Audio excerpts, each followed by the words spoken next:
Hey guys, Tom Barton from TomBartonSports.com. Today we are talking about generations. So we're going to get into generations of different sports and different sports fans. I can't wait to get into it.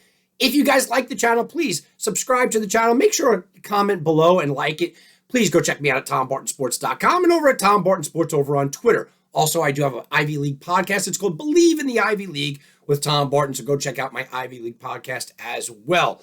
All right, guys, look, let's get into it. One of the prevailing things over my 2 decades in sports talk radio that drive me insane is people that try to compare generations to generations, and inevitably, whether it was 25 years ago or it's today, nobody from the past could ever do this from the future. I mean, it's always that conversation.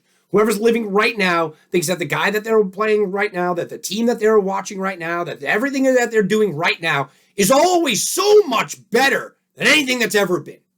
We heard J.J. Redick, that moron, come out here and sit back and say Bob Cousy was playing against plumbers and stuff.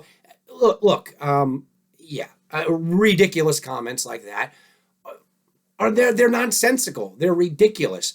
They are out of control. We heard somebody else in the sports media this week said Bird and Magic couldn't play during today's day and they would be nothing. We hear consistently how Babe Ruth would never be able to play in today's game. We hear all the time in hockey, oh yeah, you know what? Yeah, he was good then, but Gretzky wouldn't be good now. You hear things like that. In football, I mean, geez, nobody from back then could ever play right now because of the pure size and differences. I get it. But we need to understand the conversation that we're having at first. The first conversation that you need to ask yourself is this. Are you arguing that if we had a time machine and we transported Mike Trout into 1922, or if we had a time machine and we took Lou Gehrig and transported it into 2022, is that the conversation we're having? Because are we taking the time machine conversation? Because if you do, now you're into, again, a nonsensical argument that doesn't make any sense. It's ridiculous and you sound stupid. But if you're not having that argument, okay, then you have to include these other factors. And all of the other factors is what I consistently go and say, guys, you can't compare the two errors and only look at one thing. Because overall, everyone's like, well, look at him. Look at his muscles. Look at his body type. Look at what he's got. Look at this. Yeah, he's also got modern medicine, which helps you heal a lot faster. He also has modern supplements, even if they're legal, right? But modern supplements. We all take your Flintstone vitamin they didn't have in 1920s, right? You go back and you look at all of the ailments that they've had, the injuries that they had, the diagnosis, how the doctors can bring them back up, eating habits, weight room training, how many trainers are on a staff just to watch what you eat, watch what you do. It's all there for the athlete to grow. Plus, again, George Washington was the biggest man in the room at the Continental Convention. He was barely over 6 foot. Okay, so the size of people have just grown exponentially over the years. And guess what? It will continue to keep growing. So it's a little ridiculous to sit back and say that. Now, again, with all of that being said, we'll use Babe Ruth for this conversation.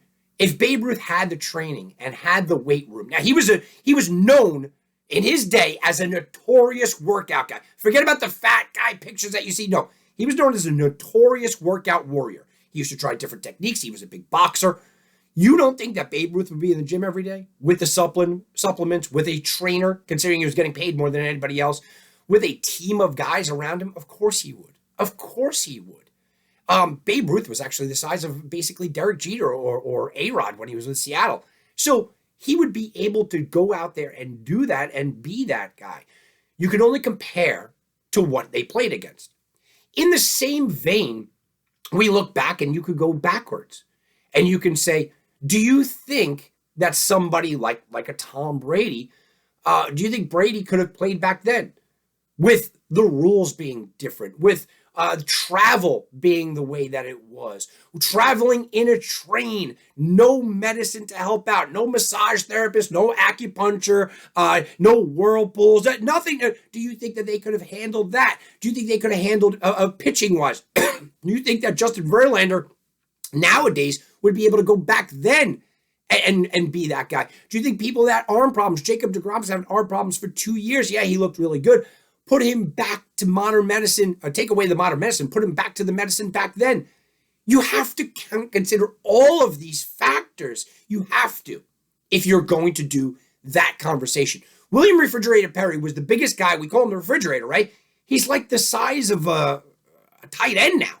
I mean, really, he would be small in today's day and age. He would be small in today's game. So it's ridiculous to kind of try to compare errors. And you try to compare even skill sets. Larry Bird, one of the best shooters of all time. You're telling me without hand checking, without a hand in his face, without the defense that was able to be played back then, banging around the floor, that really did hurt his back. You're telling me he wouldn't be able to shoot today with wide open spaces and everybody launching the ball out? Get out of here. That's a ridiculous argument. You're telling Magic Johnson wouldn't be able to drive the lane? I could drive the lane in the NBA now, right? You're telling me Magic Johnson wouldn't be able to drive the lane? Come on. This is what I'm saying when we get into a position where we're looking back and you're looking at a picture of a guy in the 60s, in the 70s, in the 50s, in the 40s, 30s, 20s, whatever. You're looking at a picture of a guy and you're going, oh yeah, he can never play nowadays. Because it's all about strength. It's all about upper body. It's all about how built you are. No, it's not. And for that time, maybe that guy was. Go look at a picture of Lou Gehrig, in a tank top, which there are pictures out there. The guy was built like a horse, hence the Iron Horse. The guy was ginormous for his day and age. Now imagine if he had modern techniques, modern workout equipment, modern nutrition. He would have been phenomenal. Lou Gehrig couldn't play in any era. So when you start comparing people to errors and say, well, this guy couldn't play here, he's better than him because of what is going on right now. No, he's not. Barry Bonds was illegal. And I'm not talking about steroids, by the way. Yes, he had steroids. Barry Bonds had an illegal arm guard on. And his illegal arm guard was one of the major reasons, by the way, they outlawed it. It was the Barry Bonds rule. They outlawed it. It was one of the major reasons why he was able to hang over the middle of the plate. And he was able to hang over the middle of the plate because he had no fear of getting hit, which is why he walked so much, because the inside pitch was never called on him, which is why he was able to turn and hit so many into McCovey Cove, because the inside pitch was never able to be utilized. Because Barry Bonds was a cheater and he was using illegal equipment to cheat on top of the steroids. Take away Barry Bonds' arm guard. By the way, it was because he had arm problems and arm surgery. Well, I wonder how that would have went in the 1930s. How do you think that arm surgery? Probably career over. So here we go, guys. Think about what they went through. No days off, no regular nutrition, no modern technology, no Tommy John surgery back then, right? None of that. You're sleeping on a train, going in different cities, barely able to pay your way. A lot of these guys had second jobs in the winter. That all has to contribute to when you're sitting back and trying to compare one generation to another. The simple idea of, if you pick this guy, if you pick LeBron James up and transported him in time and had him play with Bob Cousy, he would have been great. Well, yeah, if you did that for one game. If you kind of like monstars him, right, from Michael Jordan, the real monsters, and put him back there for one game at his body type now, at his mentality now, at his game now, and you put him for one game back then, you're right, LeBron James would dominate. If you took, Babe Ruth and you put him right now against 98-mile-per-hour fastballs and splitters and curves and knuckleballs, and you put him there right now, sure, Babe Ruth would probably strike out every at-bat. You're right. But that's not how we do things. Because if Babe Ruth grew up in this generation, he would understand how to adjust, because he was the best of his generation. You can only go up against the best of the time. That's like us sitting back here and getting on Einstein for not knowing, certain things that we're going to learn, right? It's like us sitting back here. Thomas Jefferson was brilliant. George Washington was brilliant. But you know what? What's their idea on the Ukraine conflict? I bet you they wouldn't have a lot to say on that. Does it make them stupid? Does it make them any less? No. If they grew up in this time, they'd probably be fantastic at it. But it's the time that you're dealing with when you're dealing with it.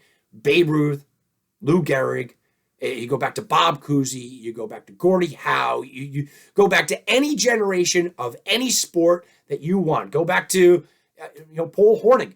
Go back to any generation of any sport. If a guy dominated all of the competition back then, the likelihood is that he would be dominating now.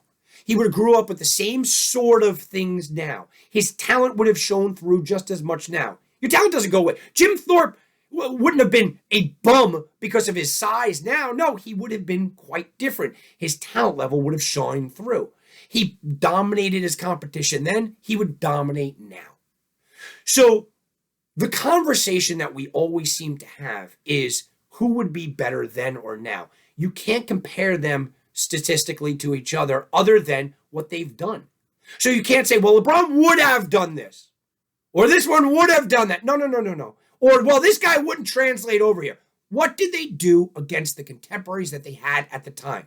Across all of Major League Baseball, the best players, all of the NBA, all of NHL, all of college football, pro basketball, college basketball, whatever sport might be, how did they do against everybody in the world that was playing right then and there? How did they do? Right now, LeBron James only has the people that go up against him in LeBron James, right? Connor McDavid's only going up against hockey players that he can play against. He can't play against hockey players 25 years from now. He can't do it. Maybe the game's going to evolve. Maybe there's going to be rule changes. Maybe there's going to be different sticks. Maybe there's going to be a different puck. What about the goalie equipment? I mean, we can go on and on, from equipment to nutrition to mindset to travel to medicine to go on and on. At the end of the day, stop trying to push aside the past. Stop trying to denigrate the past with your thinking in 2022. We do this in politics as well. Stop trying to put all of your values and your thoughts and your wants onto what used to be. Guys in the past were only able to play against guys in the past. Guys in the present play against guys in the present. You can't play against future. And you can't magically pick somebody up and time warp them into one game in the past. If you're going to do that, you have to ask yourself, would LeBron James have lasted with the schedule, with the nutrition, with the banging around, with the physicality, with the rule change? Would he have lasted? I think if you're good, you're good. I think LeBron James could have played back then with Wilt Chamberlain. I think he would have, because he could play now and his talent would shine through. I think Mike Trout could have played with Babe Ruth and Lou Gehrig. I do. I think Connor McDavid could have played with Gordie Howe. But I also think that Gordie Howe could have played with Connor McDavid. I also think that Babe Ruth and Lou Gehrig could have played with the current Aaron Judges and Mike Stantons.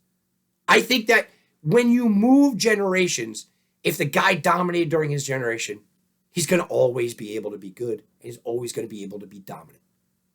All right, guys, that's going to do it for me. Hope you guys enjoyed. I'm Tom Barton from TomBartonSports.com. Go check me out, TomBartonSports.com, Tom Barton Sports over on Twitter, TomBartonSports@gmail.com. Have a very good day, everybody.